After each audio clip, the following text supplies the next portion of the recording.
What's up, guys? We are back with a full slate of MLB action here on Wednesday, August 7th. Tuesday was kind of all over the place, guys. We started things off well, or kind of ended things well, rather, with that rain delay with the Padres -1.5 at +100. That was a 6-0 shutout. Cease only pitched one inning in that game because of rain, and the Padres bullpen came through big time. We had the Giants -120. Huge letdown there from Birdsong, who gave up 7 earned runs in 2 innings, so we took the loss in that one. We had Baltimore -1.5. They looked absolutely terrible out there. Weird situation with them scratching one starting pitcher, bumping up another guy's start. Did not really go well. They ended up losing that one 5-2 and only putting up 3 of their own hits. We had the Astros -136. We almost got a no-hitter from Valdez, but they won that game 4-2 anyway, so we'll take that one, put it on the board. We also had the over in that Boston-Kansas City game. Over 9 was good as gold with 11 total runs being scored in that Boston win. We also had the Seattle Mariners -1.5 at +105. They couldn't get the bats going there in what's looking like it's going to be a 4-1 loss. So 3-3 on the day. Now we're looking for, let's get back after it and find some value on this giant Wednesday slate.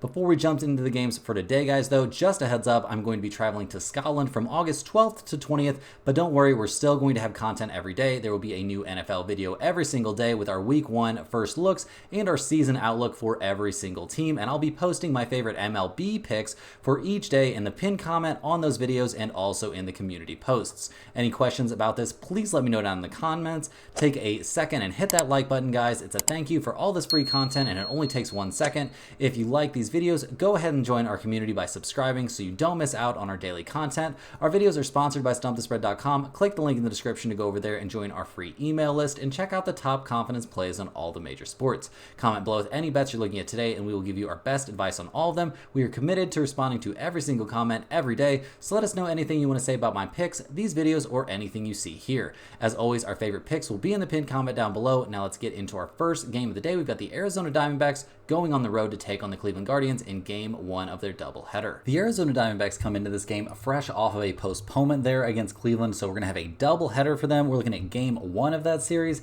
The Diamondbacks are slated to hand the ball to Brandon Pfaadt in this one. He's 5-6 this season with a 3.97 ERA. He's coming off of a mediocre start at the Pirates, guys. 5 innings, 7 hits, 3 earned runs. Not really going to put that down as a premium start going up against a weak hitting team like the Pittsburgh Pirates, but generally speaking, over his last 5 starts, he's looked good. Just those last couple starts against the Pirates haven't necessarily been his best stuff. So maybe this is just a weird spot for him going up against the Pirates. In terms of their bullpen, we've seen the Diamondbacks get better over the course of the season, but a 4.30 bullpen ERA is still not amazing. Still definitely concerns in general about this pitching staff, but guys, no concerns for me about this offense that scored 7, 6, 2, 9, 5, and 17 runs respectively over their last few games, guys. They are second in the majors in runs scored, 4th in the majors in batting average, batting .258 as a team. They're 6th in the majors in slugging percentage. Like, this is an absolutely elite hitting team, no doubt about that. Expecting good stuff from them at the plate pretty much every single game. We'll see what they can do here going up against the Cleveland Guardians, who have lost 3 in a row headed into that postponement. Now they've got to play 2 games in 1 day. They're going to be handing the ball to Ben Lively, who's 10-6 on the season with a 3.42 ERA.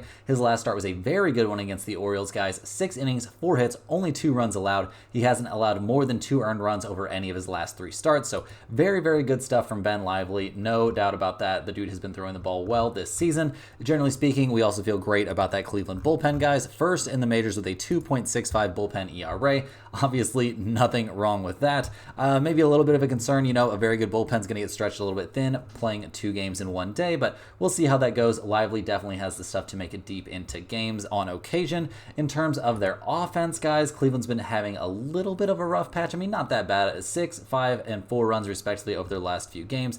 Just not really on top of it right now. I mean, they're still 11th in the majors in runs scored, but team batting average has dipped down to .242. Like, this is looking like closer to a middle-of-the-road offense than an elite offense. And yeah, Steven Kwan's kind of struggling a little bit. I mean, or has been kind of since coming back from that injury. I mean, he's coming off for a 2 for 5 night. He's actually 4 for his last 8 overall. So I would say those struggles kind of over, but maybe just somebody that I don't have the most faith in right now. Generally speaking, Jose Ramirez has been great this season and great lately. So yeah, not expecting terrible things from this Guardians offense, but we'll see what actually gets done by them here in Game 1 of this series. In terms of the numbers for this game, we've got the Diamondbacks at -132, the Guardians at +118. We've got an over-under of only 8 in this game, so a pretty small number there. Assuming that the odds makers have the starting pitchers right for this game, and these numbers are all correct, guys, we definitely like the Cleveland Guardians +118 in this spot. Pfaadt. Obviously, Brandon Pfaadt has done some good things this year, but not so much lately, and he's a young guy, definitely some consistency problems, and honestly, with an ERA of near 4, just not quite on the same level as Ben Lively, who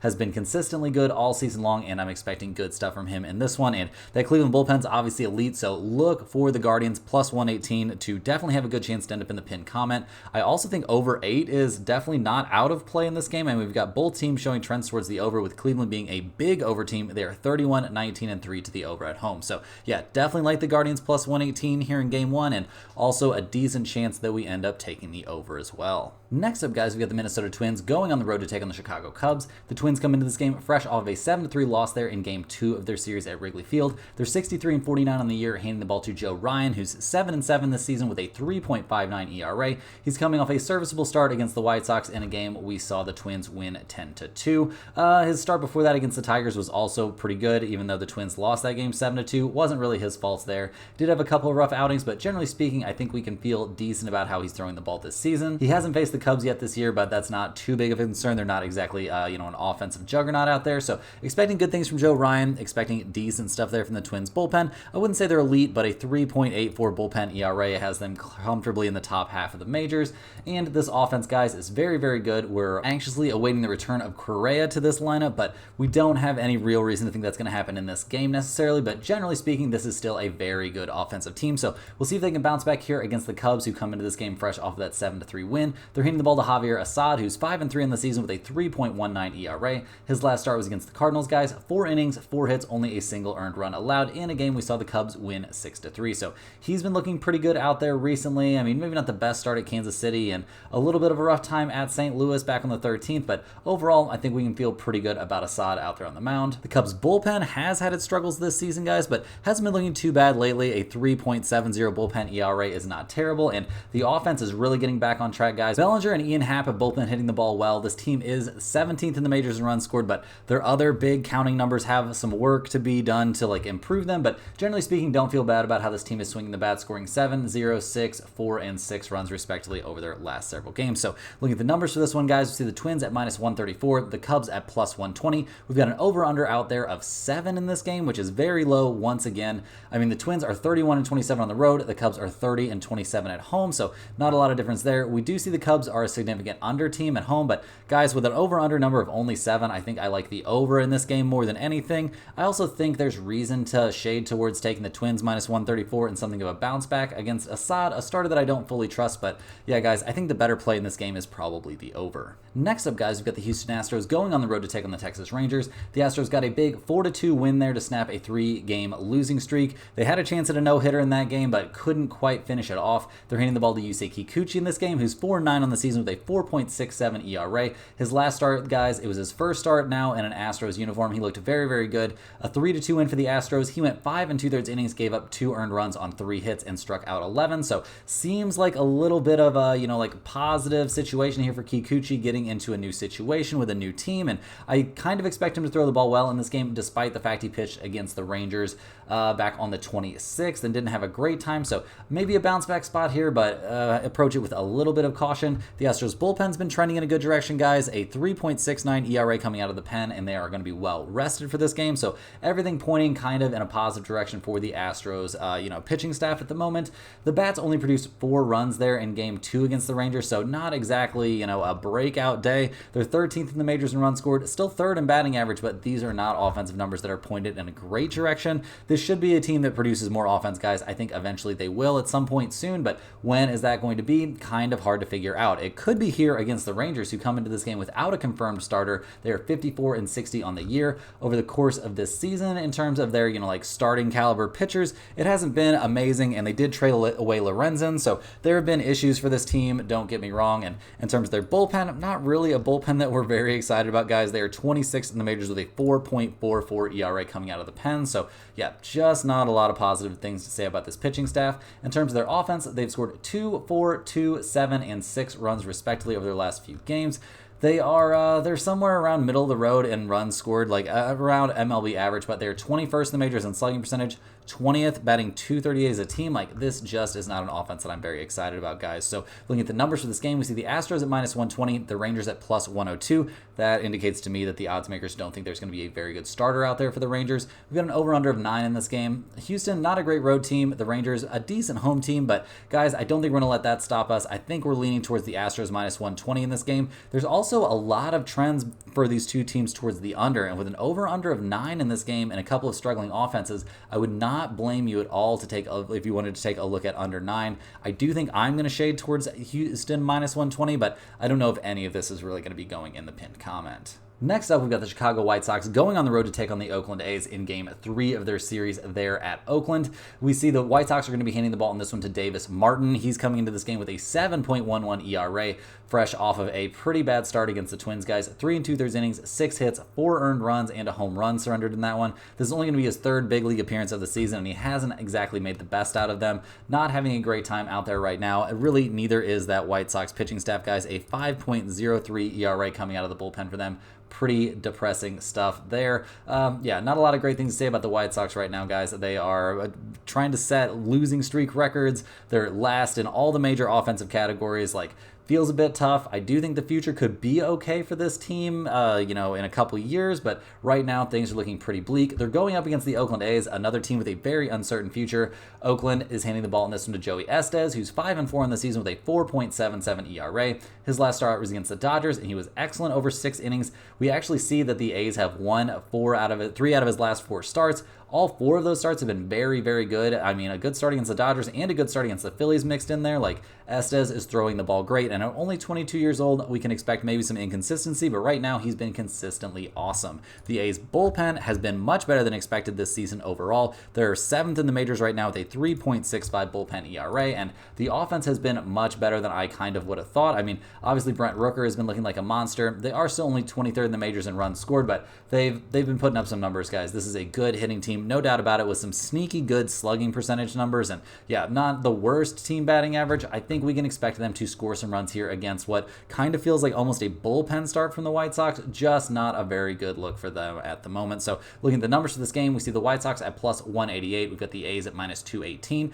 We got an over-under of 8.5 in this one. The White Sox are an MLB worst 10-48 on the road. Oakland is 28-29 at home, which for a team that's 20 games below 500, that's a pretty impressive home record. Not a lot of huge trends towards the over-under in this game. We have some very small trends towards the over, which kind of makes sense to me when it's sitting at 8.5. Generally speaking, in this game, though, guys, I'm looking towards the Oakland A's -1.5. If you take a -1.5, you can get them at around +102, +100, something like that. I think that's a very good spot for the A's. I think we're going to see a good amount of offense from them, and I think we're going to see another very good start here from Joey Estes. Next on the docket, guys, we're looking at Game 1 of the doubleheader between the Angels and the Yankees. The Angels are going to be handing the ball to Davis Daniel in this game. He comes into this one fresh off of a good start against the Rockies. 5 innings, 5 hits, only a single earned run allowed. That was a game we saw the Angels lose 2-1. So yeah, not exactly his fault. It was a nice bounce back after a bad start against the Rangers. But yeah, over his first 4 starts this season, he has not faced any good teams. So going up against the Yankees could be quite the rude awakening. The Angels also don't have a very good bullpen. Not a bullpen that we're excited about, guys. I mean, they're coming into this game sitting somewhere around where they at, like 23rd or 24th in the majors with a 4.31 bullpen ERA. That's pretty weak stuff. They've been down there at the bottom of the league for most of the season. In terms of their offense, they've scored 3, 5, and 1 run respectively over their last 3 games. They are 26th in the majors in runs scored, 25th in the majors in slugging percentage. Like, just not a lot of great things for me to say about this offense that's not having a good time this season. They're taking on the Yankees in this game, who have been playing pretty freaking well, guys. They've won 7 out of their last 8. They're 67-46 on the year, handing the ball to Luis Gil in this game, who's 11-5 this season with a 3.20 ERA. He's coming off a decent start against the Phillies. He didn't really have to bear down all that hard. It was a game we saw the Phillies win 14-4.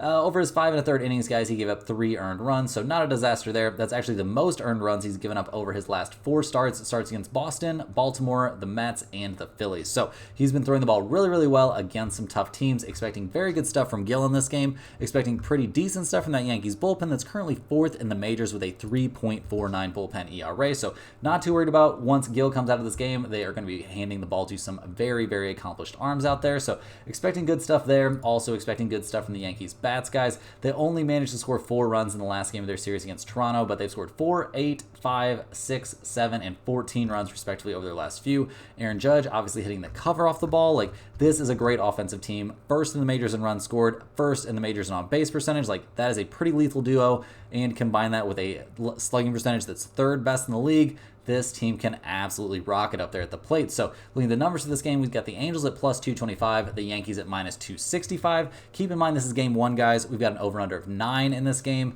No major trends towards the over-under. I mean, the Yankees are a slight over team at home. We do see the Angels are a pretty bad road team at 23 and 28 on the road, and the Yankees are 29 and 24 at home. Obviously, this is a pretty big price tag, guys, so if you're wanting to look at the Yankees, which definitely makes sense to me, if you take a minus 1.5, you can get them at minus 102.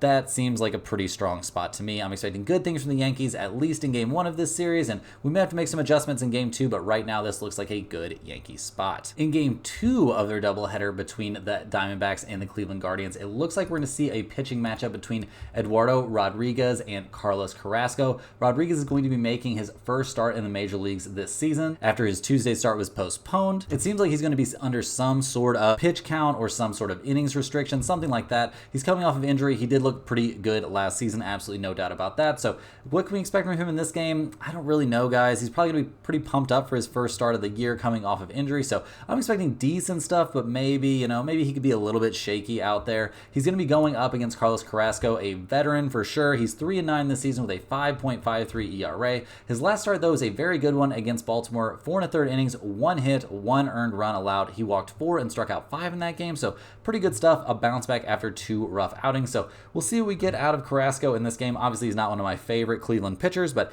generally speaking, especially if they don't have to burn through the bullpen in game 1 of this doubleheader, we should be able to get him out of the game pretty early and get that bullpen in there if Cleveland needs to. So we don't have any numbers for this game, so I can't really give you a big lean here on game 2, but definitely stay up to date on the pinned comment, guys. We've got 2 doubleheaders here on Wednesday, so definite chance we could see some things added in as the day progresses. Next up, guys, we've got the Cincinnati Reds going on the road to take on the Miami Marlins. The Reds come into this game winners of the first 2 games of this series by convincing margins. They're 55 and 58 on the year, handing the ball to Andrew Abbott, who is 9 and 8 this season with a 3.41 ERA. He's coming off of a mediocre start against the Giants, guys. He only gave up 2 earned runs, but he gave up 7 hits over only 4 1/3 innings. He also had 8 strikeouts, so I think this is a good sign that he's going to get back on track. Unfortunately, he did have a bad start against Miami back on July 13th, so we've got to approach this one with a little bit of caution. Generally speaking, the Reds' bullpen has been fantastic, though, guys. A 3.68 ERA coming out of the pen, not something I expected to be saying about the Reds this season. The offense also is turning it on right now, guys. 18 runs over the first 2 games of this series is very nice.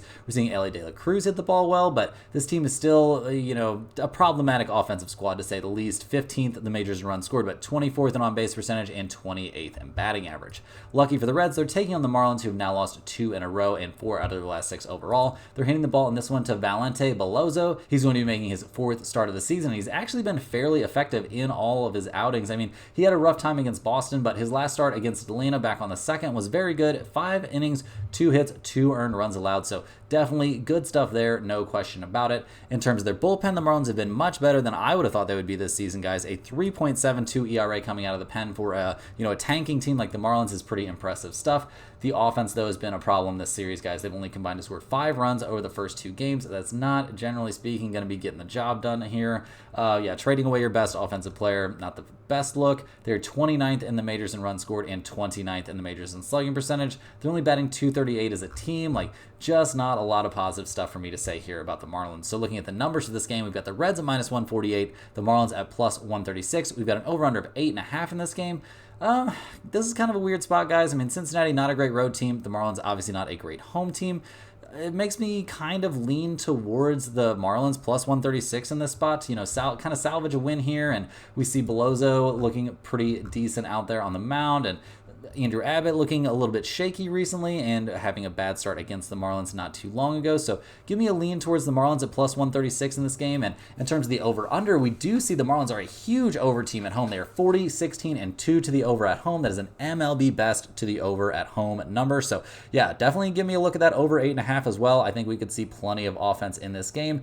I'm not sure which team it's going to come from necessarily, but it could definitely happen. We could see enough offense to get over this number, especially backing this big trend. So yeah, yeah, a lean towards the Marlins and a lean towards the over. Next up, guys, we got the San Diego Padres going on the road to take on the Pittsburgh Pirates. These two teams are currently playing right now with San Diego up 4-0 there in the top of the 7th inning. The Padres are handing the ball to Michael King, who's 9-6 this year with a 3.26 ERA. He's coming off a very good start against Baltimore, guys, and the dude has looked lights out over his last 5 starts, no doubt about it. No big shock that San Diego is 4-1 over those starts. He has just been throwing the ball very, very well recently, and yeah, he's been one of the reasons this team is having some success here deeper into the season. In terms of their bullpen, the Padres are kind of starting to figure it out a little bit. I'm not going to say they're a plus level bullpen or anything like that, but a 4.10 ERA coming out of the pen is a lot better than things looked at other points this season. So give them some credit to the pitching staff. Recently, they've been looking good, and so is the offense, guys. I mean, only 4 runs scored in their current game, but 10 in the last game of their series against Colorado.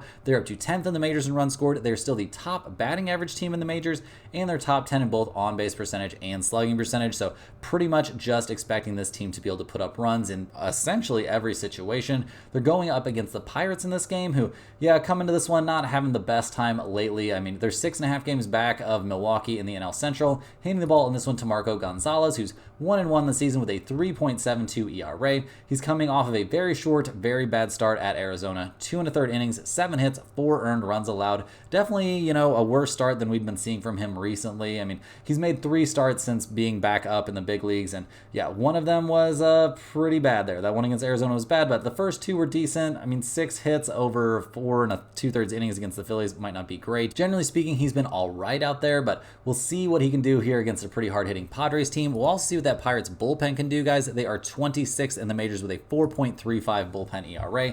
That's not really a number to be proud of, and the offense, while maybe it's been a hair better lately, is not really one I feel like I can trust. Outside of Brian Reynolds, this team leaves a lot to be desired in their batting lineup, and yeah, 21st in the majors in runs scored, 25th in the majors, batting .233 as a team. They're the 27th best on-base percentage team in the majors out of 30 teams. That is not a great spot to be. So looking at the numbers for this game, guys, we see the Padres at -138, the Pirates at +125. We've got an over-under of 8 in this game. The Padres are 30-23 on the road, so this is not a team that struggles on the road. The Pirates are just slightly below 500 at home, so not a great look there. We see both teams showing slight trends towards the under in this particular situation, but with an over-under of only 8, I'm not very interested in the over-under. I am, however, interested in the Padres -138. I think they've got a good chance to have a very good game in this one behind another solid start, and if the offense can figure things out and the bullpen can keep looking decent, this could be a very easy win, which could end up making us think about that -1.5. Next up, guys, we're looking at the San Francisco Giants going on the road to take on the Washington Nationals. The Giants come into this game fresh off of an 11-5 loss there at Washington in Game 2 of this series. Yeah, 57-58 on the year, not where the Giants wanted to be. They're handing the ball to Blake Snell, who's 1-3 on the season with a 4.29 ERA. He's coming off of that crazy no-hitter back on the 2nd at Cincinnati. He looked dominant in that game, obviously. He's looked much, much better over his last 5 starts. He got off to an absolutely horrendous start to his season, but now things are really coming back together. He's combined to throw 26 strikeouts over his last 2 games, guys. Absolutely insane stuff. The dude's been filthy out there. Hopefully he doesn't have too much arm fatigue after that complete game at Cincinnati and that no-hitter. Generally speaking, we're obviously feeling good about Blake Snell on the mound, no doubt about that. We're also feeling maybe a little bit better about the Giants' bullpen, but not great, guys. A 4.23 ERA coming out of the pen, not something you like to see. And the offense, I mean, they scored 5 runs in the last game, but they got outscored 11-5. 5, 4, 8, 4, and 3 runs respectively over their last few games. Kind of par for the course for a team that's been middle of the road offensively essentially the entire season. Not a lot of crazy sluggers in this lineup, and just not an offense that I'm scared of. Going up against the Washington Nationals in this game, who come into this one fresh off of that win. They've actually won 3 out of their last 4. They're handing the ball to Jake Irvin in this game, who's 8-9 this season with a 3.56 ERA. His last start was against Milwaukee. He did not have a good time, guys. 5 2/3 innings, 6 hits, 4 earned runs, and it was a game we saw the Nationals lose 8-3, so not a great look there. He's been having a lot of pretty good starts recently. I mean, I would say 2 out of his last 3 starts are pretty good, but good starts against the Cardinals and the Cincinnati Reds. It doesn't exactly thrill me, so we'll see what we get out of him going up against a team like the Giants in this one. We'll also be seeing what we get from that Washington Nationals bullpen that's down to 25th in the majors with a 4.37 bullpen ERA. This team had a decent looking bullpen there in the middle of the season, but things have gotten way off track here, and it's not been looking good lately. The offense, obviously coming off an 11-run game, has to feel pretty good. But yeah, 11, 1, 4, 6, and 3 runs respectively over their last few. Not exactly terrifying stuff. They're out of the basement, guys. They're 19th in the majors in runs scored and 17th in the majors in batting average, but just not a team that runs a ton of, like crazy hitters up there that I'm scared of. I mean, CJ Abrams is, pretty impressive. Luis Garcia Jr., he can do some things up there, but overall, just not an offense that I'm very scared of. So looking at the numbers for this game, we see the Giants at -154, the Nationals at +136. We've got an over-under of 8 in this game. The Giants are only 24 and 33 on the road. Washington is 25 and 29 at home. We've got mixed trends towards the over-under here. I mean, San Francisco is 32, 23, and 2 to the over on the road, and we've got an over-under of only 8 out there, but with these two pitchers on the mound, I think we have to stay away from the over and maybe lean towards the under 8. I also am pretty interested in the Giants -154. I think we could see them bounce back a little bit here, and I think we could see another very good start from Blake Snell. Do I trust it enough, him coming off of a complete game no-hitter, to have back that up with a good outing? Seems a bit questionable, but he's been throwing the ball so well lately, it kind of feels hard to stay away. So give me a lean towards the Giants -154, but probably not in the pinned comment. Next up, guys, we've got game 2 of that doubleheader between the Angels and the New York Yankees. The Angels are slated to hand the ball in this game to Carson Fulmer. He's going to be making, his 4th start of the season, and his first 3 haven't been bad, but 2 starts against Oakland and 1 start against the Colorado Rockies probably doesn't prepare you to go up against the Yankees. So could be a little bit rough out there for a guy that's gotten off to a decent start to his season. If it's rough for him, you're going to see a bunch of that Angels bullpen, and that's been a pretty tough look this year. So we'll have to wait and see what we actually, see happen in game 1 of this series, but the Angels probably not in a spot that I'm going to love either here in game 2. And yeah, going up against the Yankees, who are handing the ball to Will Warren. He comes into this game, he's made 1 start this season. It was back on July 30th. 5 1/3 innings, 4 hits, 4 earned runs allowed against the Phillies. It was a game the Yankees eventually won 7-6, but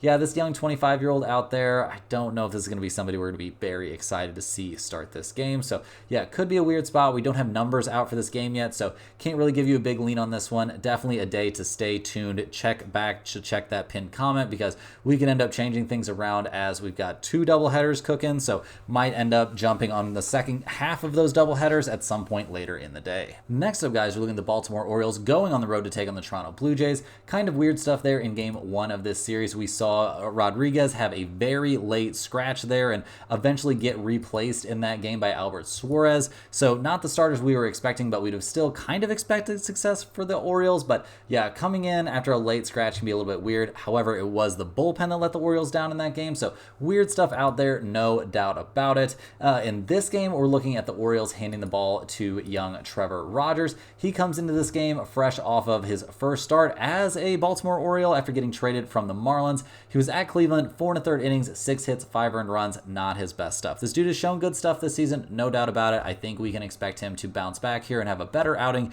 against not exactly the toughest Toronto Blue Jays team. So we'll see what he gets going out there, but I'm expecting good things from him. I am not sure what to expect at this point in the season from that Baltimore bullpen, guys. They're down middle of the pack in the MLB with a 3.98 bullpen ERA. Not looking great, and neither is the offense, guys. Coming off a game they only scored 2 runs. Pretty embarrassing. They scored 2, 9, 7, 4, 3, and 10 runs respectively over their last few games. This has been one of the best offenses in the majors, and the fact they can only come up with 2 runs in an entire game, a little bit shocking. They're 3rd in the majors in runs scored, 1st in the majors in slugging percentage. Just generally speaking, I expect better stuff from this offense. So looking at their opponent in this game, the Toronto Blue Jays, they come into this one fresh off of that nice win. They're 52 and 61 on the year, so not headed anywhere important. They're giving the ball in this one to Bowden Francis, who comes into this game fresh off of a couple relief appearances, and his last start was at Baltimore, guys, and he wasn't terrible. 5 2/3 innings, 6 hits, 3 earned runs given up. He did give up 2 home runs in that game, but it was a game that we saw his team get the win there 8-4. So they'll definitely take that. Generally speaking, what do we expect from this guy? I mean, he's been pretty inconsistent, don't get me wrong. I guess he's got some good history against the Orioles, though, so take that for what it's worth. The Toronto bullpen, on the other hand, doesn't have good history against anybody, it doesn't feel like. A 5.02 ERA coming out of the pen is pretty weak stuff. So not expecting amazing stuff from their pitching staff, generally speaking, in this game. The offense came alive for 5 runs there in game 1 of this series, but the offense also hasn't been great, guys. They've scored 5, 3, 3, 8, 4 and 2 runs respectively over their last several games. They're 25th in the majors in runs scored, 20th in the majors in slugging percentage. Like, just not numbers that make you very excited. And looking at the numbers for this game, guys, we see the Orioles at minus 144, the Blue Jays at plus 130. We've got an over-under of 9.5 in this game, so a pretty big number there. But when you look at the trends, it makes some sense. I mean, Baltimore is 34, 17, and 3 to the over on the road. That is an MLB best mark to the over. And Toronto is 31, 23, and 1 to the over at home. So you could honestly talk me into over 9.5 in this game. But generally speaking, with Baltimore being 33 and 21 on the road and coming off of that loss, guys, I think we see them bounce back and get the win in this game behind a bounce back start here from Trevor Rogers. So go ahead and give me the Orioles minus 144. You could also take a look at them minus 1.5 because I think this is a very good spot for them. Moving right along here, guys, we look at the Milwaukee Brewers going on the road to take on the Atlanta Braves. The Brewers come into this game fresh off of a 10-0 shutout win there at Atlanta. I'd been saying the Brewers had to do something positive to prove to me that they were back on track, and I don't know if this fully proves it, but man, that was a very, very dominant performance out there. I mean, yeah, 10-0, that's solid stuff. They're handing the ball in this game to Freddie Peralta, who's 6-6 on the year with a 3.89 ERA. He's coming off a very good start against Atlanta, guys, so there's some positive news. I mean, 6 innings, 3 hits, only 2 earned runs allowed. That is very, very good stuff. He did give up 2 home runs in that game, so that's a little bit questionable, but other than that, very good stuff. Unfortunately for him, we saw the Brewers' offense fall apart, only put up 2 runs in that game, and their bullpen didn't look good either. Speaking of that bullpen, guys, generally speaking, the Brewers' bullpen's been excellent this season. A 3.29 ERA coming out of the pen is definitely good stuff. Nothing to turn your nose up at there. In terms of their offense, that 10-run outburst has been the best they've looked in quite some time, guys. Maybe not an offense you can trust right now. Obviously, they've been missing Yelich quite a bit. We'll see once, they get back in shape, once they get back on track. I mean, things could look very, very different than they look right now, but right now, I'm concerned about this offense. So we'll see what they can do here going up against the Atlanta Braves, who have now lost 3 in a row. They're handing the ball to the ace, pretty much of all aces right now. Chris Sale is going to be on the mound. He's 13-3 with a 2.71 ERA. He's coming off a great start at Milwaukee, guys. 5 2/3 innings, 6 hits, 2 earned runs allowed. He hasn't allowed more than 2 earned runs in any of his last 5 starts, and we see the Braves are 4-1 over those starts. So yeah, good stuff from Sale. No major surprise there. This dude has been nuts all season long. Also nuts, guys, that Atlanta bullpen, a 2.95 ERA coming out of the pen is dominant stuff there. So yeah, guys, the question for the Braves really in this one is how much offense can we expect from them after getting shut out 2 games in a row. This offense has gone through slumps before this in this season, and it can get pretty ugly. They're 19th in the majors in batting average, 23rd in the majors in runs scored, and 23rd in on-base percentage. Like, just not really a plus-level offense. Do we think they're a team that can get shut out 3 games in a row? Surely not, even going up against Peralta. I mean, he's coming off of a pretty decent start against them, but he did give up 2 earned runs in that start, and with Sale on the mound, that might be all it takes. So generally speaking, in this game, I think it's a decent under spot. I mean, we've got Milwaukee at plus 136, the Braves at minus 159. We've got an over-under of 7.5 in this game. The Brewers are a slight over team on the road, but Atlanta is 36, 18, and 1 to the under at home. That's an MLB best mark to the under, and neither one of these offenses are swinging the hottest bats. I mean, sure, the Brewers are coming off of a 10-run game, but overall, over the last, 10 or so, ever since Yelich has gone out, really, this offense has kind of been in the crapper. So, generally speaking, maybe a slight lean towards the Brewers plus 136, just under the impression that the Braves offense continues to be terrible. But I think under 7.5 is probably my bigger lean in this game, but I also think neither one of those plays is going in the pinned comment. Next on the docket, guys, we're looking at the Tampa Bay Rays going on the road to take on the St. Louis Cardinals. We saw the Rays take the 4-3 loss there in Game 1 of this series at St. Louis. They're 57-55 from the year, handing the ball to Taj Bradley, who's 6-5 this season with a 2.71 ERA. His last start was not his best effort, guys. It was against the Marlins. He went 5 innings, 4 hits, 4 earned runs allowed, including 2 home runs. A huge departure from how he'd been throwing the ball lately. So definitely a bounce back spot for a guy that's looked very, very good this season. In terms of the Rays bullpen, they've had their struggles this year, no doubt about it, but they've been trending in a positive direction for a while now. They've got a 4.06 ERA, which is significantly better than they've been at other times this season, so give them some credit there. Obviously, the offense hasn't looked amazing over the last couple of games, scoring 3, 1, 6, and 2 runs respectively, but yeah, this just hasn't been a great offensive team this season, guys. 28th in the majors in runs scored, 24th in the majors in slugging percentage. Not a lot of guys that I'm scared of up at the plate for the Rays, so we'll see what they can do here going up against the Cardinals, who come into this game fresh off a much needed 4-3 win. Adding Pham to this lineup has been a godsend. He's been killing it since coming back to St. Louis, so that's been kind of cool to see. The Cardinals are handing the ball to Eric Feedy in this game. Their newly acquired big right-handed pitcher did not look good in his first outing in a Cardinals uniform, guys. 5 innings, 6 hits, and 5 earned runs, including 2 home runs against the Chicago Cubs at Wrigley Field. Not really the stuff you wanted to see there.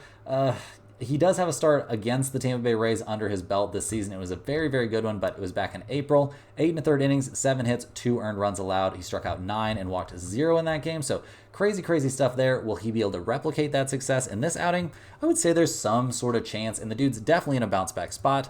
The Cardinals bullpen's had some hiccups lately, guys, but they're still hanging on to like 6th in the majors with a 3.61 ERA coming out of the pen overall. So some very, very positive stuff there for this bullpen. And the offense seems like just not a very good offense, guys. No real way around it. They just can't seem to get stuff done. If it wasn't for Pham, this would have been another very, very bad offensive day. They've scored 4, 0, 2, 5, 3, and 4 runs respectively over their last several games. They're 21st in the majors in runs scored, 19th in the majors in slugging percentage. Like, just not an offense that I'm very excited about. So looking at the numbers for this game, I expect another low scoring one, and so do the odds makers, guys. We've got the Rays at plus 104, the Cardinals at minus 118. We've got an over-under of 7.5 in this game. Tampa Bay is 27 and 25 on the road. The Cardinals are 28 and 26 at home. We see mixed trends and not very big trends towards the over-under. Generally speaking, in this game, I'm expecting both pitchers to have bounce-back performances, so under 7.5 is for sure in play. I also think the Rays plus 104 might be some decent value if we could see Feedy struggle again here, but really, guys, not a game that I have much interest in. Moving right along here, guys, we're looking at the Boston Red Sox going on the road to take on the Kansas City Royals. The Red Sox come into this game fresh off of a close 6-5 win there at Kansas City in Game 2 of this series. They've won the first 2 games of this series. Both of them were very high-scoring, showdowns. The Red Sox are 61 and 51 on the year, handing the ball to Cutter Crawford in this game, who's 7 and 8 this season with a 3.81 ERA. He's coming off of a terrible start there at the Rangers, guys. 5 1/3 innings, 6 hits, 5 earned runs, and 4 home runs allowed in that game. Very, very rough stuff. Definitely a little bit of concern about his last 3 starts all being very, very bad. Honestly, guys, his last good start was against the Royals at Fenway. 7 innings, 3 hits, 0 runs allowed in that one. So very, very good stuff from him in a start recently against the Royals, but not a guy that's been throwing the ball well over his last 3 starts. So worried about that a little bit. Also a bit worried about this bullpen, guys. The Red Sox bullpen, a 4.07 ERA. Not something to write home about. Not a bullpen that you can feel great about, but we do feel pretty good about this offense, guys. They've scored 6, 9, 7, 4, 11, 3, and 6 runs respectively over their last several games. This is just a great offensive team. They're top 5 in runs scored, 2nd in the majors in batting average, 2nd in the majors in slugging percentage. Like, this team is putting up some absolutely bonkers numbers at the plate. So we'll see if they can keep that going here in Game 3 of this series at the Royals, who come into this game losers of 3 out of their last 4. They're handing the ball in this one to Colt Rangans, who's 8 and 7 this year with a 3.36 ERA. His last start was against the Tigers, and he looked good out there over 5 2/3 innings, giving up only 2 earned runs in 2 hits. He did walk 4, so that's a little bit concerning. The last start he had against Boston was a very good one, guys. It was at Fenway, 7 innings, 4 hits, only a single earned run allowed in a game we saw the Royals win 6-1. So very, very good stuff there from Rangans in his last start against Kansas City. Absolutely no doubt about that. And while his start against the Cubs, I guess, back on the 28th wasn't great, most of his last 5 starts have been very, very good. So looking at the Royals bullpen, definitely a bullpen that we worry about, guys. A 4.29 ERA coming out of the pen has them well in the bottom part of the majors. And this offense has scored 5, 5, 3, 5, and 9 runs respectively over their last several games. Obviously, Bobby Witt Jr. is a monster, no question about that. But does this offense really have the consistency you need to find like success in the majors? I mean, 9th in the majors in runs scored and 9th in the majors. His batting average is great, but it seems like this team at the plate is all over the map. So looking at the numbers for this game, we've got the Red Sox at plus 130, the Royals at minus 142. We got an over-under of 8.5 in this game.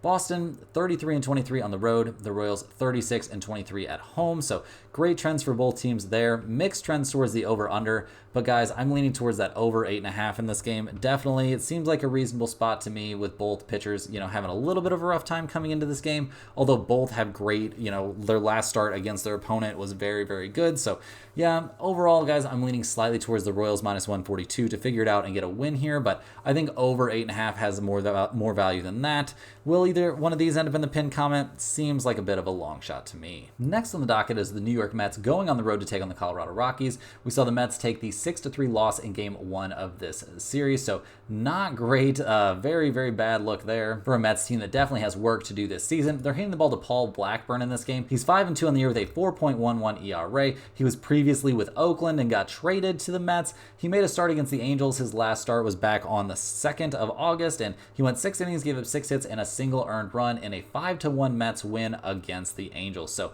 pretty solid stuff there. Definitely a better outing than his last outing there with Oakland. So give him some credit there for showing out for his new team. In terms of their bullpen, the Mets have been a work in progress pretty much all season long, but that progress has definitely been made, guys. They're down to a 4.03 bullpen ERA, which has them right there around MLB average. And the real strength of this team is supposed to be their offense, but it's been a little bit MIA lately, scoring 3, 6, 2, 4, and 5 runs over their last several games. They're 7th in the majors in runs scored and 12th in the majors in batting average. 9th in the majors in on-base percentage, just not swinging the hottest bats right now for a team that's very good offensively, and you would think at Coors Field this would be a time for their bats to come alive. They're taking on the Rockies, who come into this game winners of 4 out of their last 6. They're handing the ball to Ryan Feltner, who's 1-10 this year with a 4.97 ERA. His last start was against the Angels, guys. 6 innings, 7 hits, 3 earned runs. Concerningly, we do see a start from him against the Mets, and it was not a good one, guys. Back on July 13th, 3 2/3 innings, 2 hits, 4 runs, 3 of them were earned. He walked 5 and struck out 7 in that game. Obviously a very short start, and it was a game we saw the Rockies lose 7-3, so not exactly amazing stuff there. Obviously the Rockies have the worst bullpen in the major leagues with a 5.63 bullpen ERA, and they haven't exactly been killing the ball up there at the plate, scoring 6, 2, 2, 5, 5, and 2 runs respectively. They're 18th in the majors in runs scored, 22nd in the majors and on-base percentage. Despite getting to play their games at Coors Field, this is just not a great offensive team. So looking at the numbers for this one, we see the Mets at minus 154, the Rockies at plus 140. We got an over-under of 11.5. The Mets are 28-24 on the road. Colorado is 24-27 at home. Mixed trends towards the over-under in this game. I mean, the Rockies are somehow an under team at home, and the Mets are an over team on the road. Over 11.5 seems a little bit crazy to me. I would lean towards the Mets minus 154 in this game, but I do think there's going to be a good amount of offense. So yeah, this is kind of a pick your own adventure situation. I do think the Mets have a slight edge, but I don't know if it can justify that price. Moving right along here, guys, we're looking at the Detroit Tigers going on the road to take on the Seattle Mariners. The Tigers and Mariners are currently playing right now with Detroit up 3-1 there in the bottom of the 7th inning. Not exactly what we were hoping to be seeing there. The Tigers are handing the ball in this one to Tariq Skubal, who's 12-4 this season with a 2.57 ERA. His last start was a very questionable one, though, guys. A rare hiccup for him against the Royals. 6 1/3 innings, 7 hits, 5 earned runs allowed. Not what we normally expect to see from Skubal. I mean, the dude's been absolutely crazy good this season. So I think we can definitely expect a bounce back from him. How do we feel about that Tigers bullpen? They've had some problems, guys. A 4.23 ERA coming out of the pen is obviously not ideal. And the offense, guys, while they're having a decent game currently, they're not a very good offensive team. Riley Green has not been out there. He's been out for quite some time. I do think we're nearing the point of him getting back out there, but yeah, it has not happened yet, and I don't think it's necessarily going to happen in this game either. So question marks there for this offense that has had a pretty bad year overall, and sitting at 28th in the majors on base percentage kind of can tell you a story of a not very good offense. They're taking on the Mariners in this game, who have made some big upgrades to their lineup, and generally speaking, seem like they're pretty much going for it. They're 1 game up on the Astros in the AL West. They're handing the ball in this one to George Kirby, who's 8-7 this season with a 3.04 ERA. His last start was a little bit bumpy at Boston, guys. 5 1/3 innings, 7 hits, 2 earned runs allowed, but he did what he could to keep his team in the game and pitched out of trouble in some pretty decent situations. So give the dude some credit for battling on a night where he didn't have his best stuff. Over his last 5 outings, he hasn't given up more than 3 earned runs, so he has certainly been throwing the ball well lately, no doubt about that. In terms of their bullpen, the Seattle pen has been good this season, solid all year long. A 3.86 ERA has them slightly above MLB average, and I think they'll take that with how good of a pitching staff they have. Their offense had been a problem, but seemed like they had things turned around, although over the last couple games it's looked a little bit problematic. Making those big additions, though, I think will pay off. They're 27th in the majors in runs scored still, but these are all offensive numbers that are headed in the right direction. So looking at the numbers for this game, we see the Tigers at plus 120, the Mariners at minus 126. We got an over-under of only 6.5 in this game.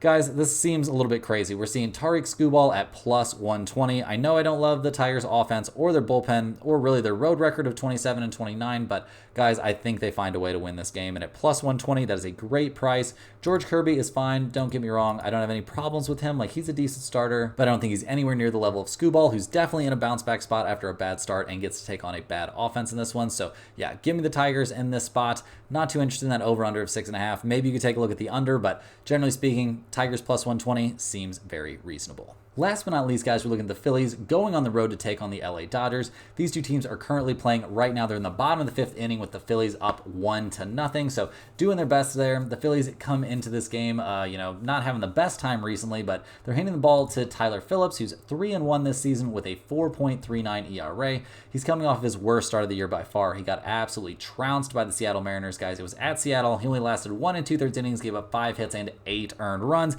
thanks to giving up 3 home runs. Obviously not the best outing here for this young guy. He's had a very good season so far, generally speaking, though, so give him some credit. I definitely think there's a chance that he bounces back in this game and has a solid outing. I don't know if I can say the same for the Phillies bullpen. That's been pretty bad this year, a 4.03 ERA. This has not been a number that's headed in a great direction either, so some question marks about them there. In terms of their offense, it's been a bit of a crapshoot lately as well. I mean, we did see that 6-0 game against Seattle, but yeah, only 3 runs in game 1 of this series, only 1 run through 5 innings in game 2. Like, just not swinging the hottest bats right now. I do think they'll figure it out up there at the plate, but I can't exactly say when that will happen. They're taking on the Dodgers in this game, who were playing well coming into this series, winning 2 in a row against Oakland. They won game 1 of this series. They have to be getting very excited about the nearing return of Mookie Betts. They're going to be handing the ball to Gavin Stone in this one, who's 9-5 on the season with a 3.63 ERA. His last couple of starts have been very problematic, though, guys. A bad start at Oakland and a bad start at Houston. The last time he faced the Phillies, he also didn't have a very good time at Philadelphia. 4 2/3 innings, 9 hits, 4 earned runs. So